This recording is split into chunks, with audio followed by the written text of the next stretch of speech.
Lecture Sphere Sovereignty, the Individual and Family, Church and State Part 2, Westminster Confession of Faith 1647, Chapter 19, Sections 3-4, says, "Besides this law, commonly called moral, God was pleased to give to the people of Israel, as a church under age, ceremonial laws, containing several typical ordinances, partly of worship, prefiguring Christ, his graces, actions, sufferings, and benefits, and partly, holding forth divers instructions of moral duties.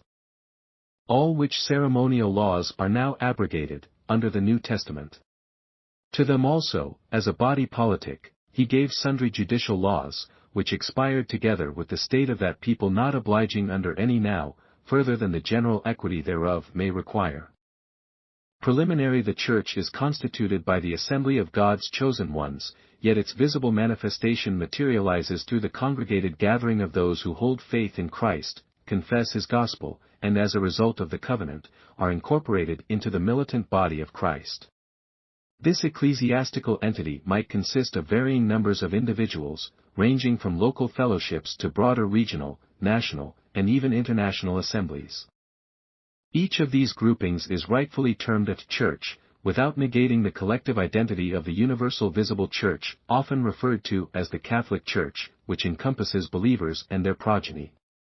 The bedrock of the Church's doctrine finds its source in the utterances of the Supreme Sovereign, Jesus Christ himself, summed up in what is commonly known as the Decalogue. Nonetheless, as earthly inhabitants, the members of the Church also assume the mantle of societal participation, contributing to the evolution of civilization. In this realm, they do not compartmentalize their faith, but rather integrate it into their daily existence, thereby formulating principles that resonate with their religious convictions.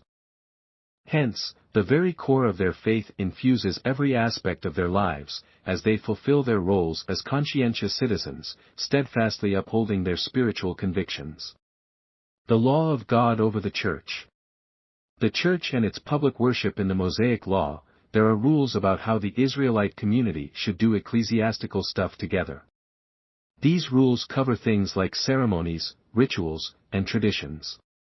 They were important ways for people to feel connected to God back then.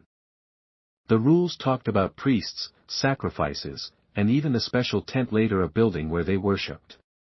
There were also rules for celebrations and important times. These rules, known as ceremonial laws, helped the Israelites have a shared way of worshiping. They gave everyone a guide on how to approach God in a formal way. People followed these rules to show their devotion and respect. The laws included details about priests and how they did their jobs, as well as how sacrifices should be done. They also had rules about special days and events that everyone in the community celebrated together. So, these ceremonial laws weren't just about doing rituals. They were a way for the Israelites to connect with their faith and each other in their ecclesia function. The rules provided a structure for their worship and helped them come closer to God as a church. Their authority in matters of public worship. The ancient Hebrews were one people of God, and all their lives were dictated by their religious sentiment. In their multifaceted lives, God sovereignly ruled over them as individuals, families, church and state spheres. As state, they based all their laws from God's will through special revelation. So this time, as a church, they likewise based all the elements of their public worship upon God's revealed will. There was no observance they did in their ecclesiastical capacity, different from their civil capacity, which they based on anyone's opinion or wisdom. To do that would have been sin and a betrayal to their sole allegiance to God. They loved God more than men. They loved God more than themselves. At least that was the expectation for each of them. So their love to God was expressed on their love of His commandments. Now, as a collective body of worshippers, they had that intrinsic understanding, to wit, that the source of their church ceremonies was God through the mouths of His prophets. For Moses of old time hath in every city them that preach Him, being read in the synagogues every Sabbath day, Acts 15 verse 21. See also Psalms 1 verse 1, 3, 119:1, 2, Deuteronomy 28 verses 1 and 2. They were deeply rooted in their faith, guided by their beliefs. Their lives were influenced by their religious devotion in various ways.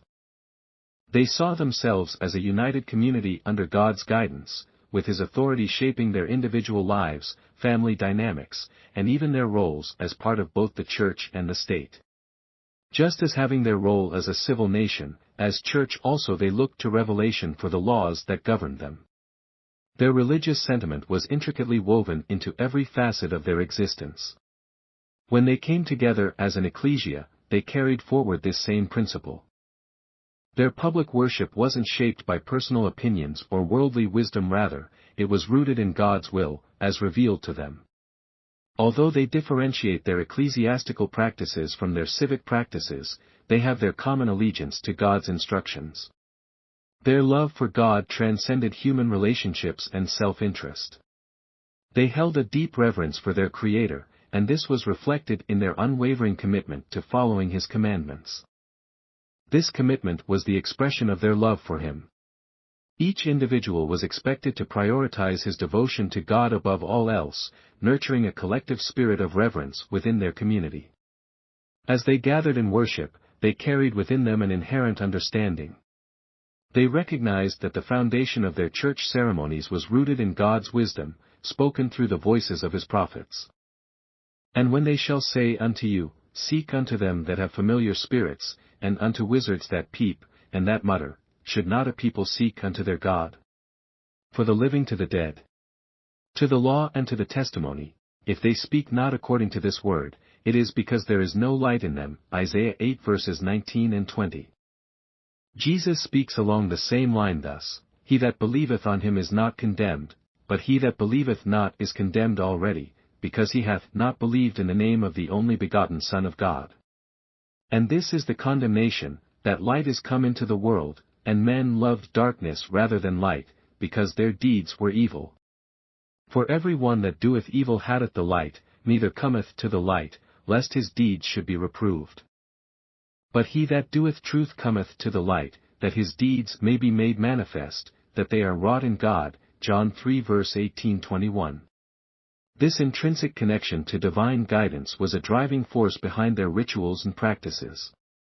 They saw themselves as part of a continuous legacy, where God's word was the wellspring from which their ceremonies flowed, fostering a sense of unity and purpose as they sought to honor their faith. Harmonizing faith with societal responsibility as spiritual body, the Church not only signifies an ecclesiastical communion with Christ as her head but also bears inherent connections to the physical world they inhabit. Because their spiritual allegiance is primarily directed towards the God, they do not exist in a spiritual vacuum and irrelevance whichever habitation they may find themselves living. In the realm of their worldly but spiritual existence, they undertake diverse roles, among them the cultivation of the structures that underpin communal order. In this domain, their faith is not relegated to a mere private compartment, but rather permeates every facet of their lives. Consequently, their efforts extend beyond their family and church confines, finding expression in the realm of societal organization and governance useful. The laws they establish in this sphere are a manifestation of their faith-rooted convictions, reflecting their steadfast commitment to harmonize their religious principles with the practical realities of everyday life.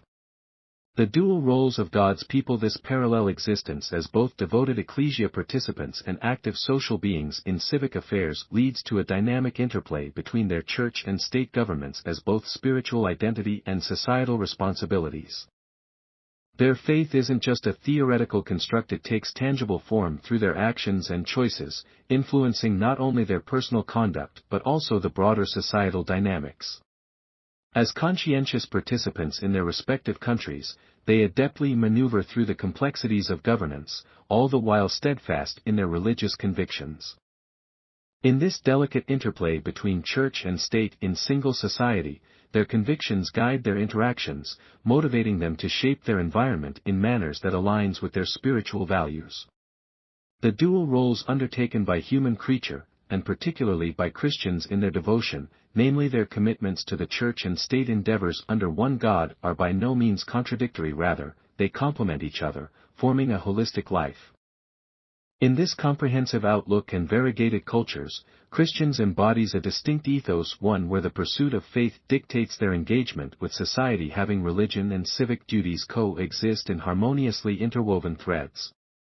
It is within this intricate fabric of existence that they find themselves enacting their faith not only in and around the Word and sacraments but also in and around the public squares as contributing citizens.